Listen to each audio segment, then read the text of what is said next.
Growing up, many of us would have been told that sugar is very bad for our health. Although the overconsumption of sugary treats definitely has negative health consequences, sugar itself is not bad for us. As a matter of fact, sugar is a part of us. All the cells in our body are covered in layers of sugar. And I like to think of this sugar like sweets in a candy store. When you walk into a candy store, you find sugary treats of different shapes, different sizes, and located in different parts of the shop. In the same way, the sugar on the cells in our body comes in different shapes, different sizes, and is also located in different parts of the cell in order to perform its function. One of these functions is how cells talk to each other in order to regulate the internal processes that are happening in our bodies. Sadly though, we're not the only ones that benefit from these sugars, because viruses, they like sugar too, and they have developed mechanisms to bind to the sugar on our cells in order to infect us.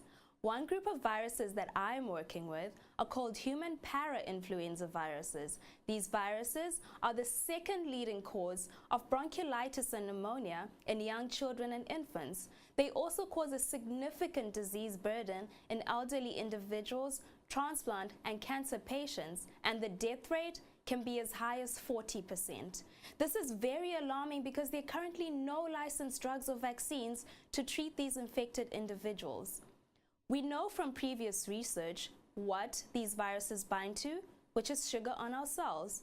We know where these viruses bind, which is the cells that line our breathing airways. We know when the viruses bind, which is at the beginning and at the end of the infection cycle.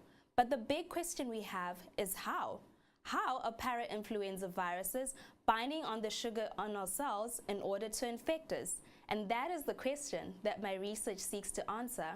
Using a range of laboratory tools, we have already identified different sugars that these viruses are binding to, and will characterize these interactions in order to better understand how para-influenza viruses are infecting us.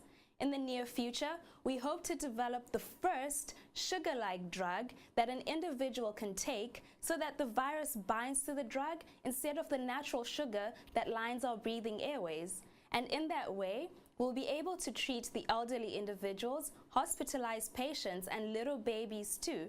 And so although we like sugar, our bodies are full of sugar, viruses, they like sugar too.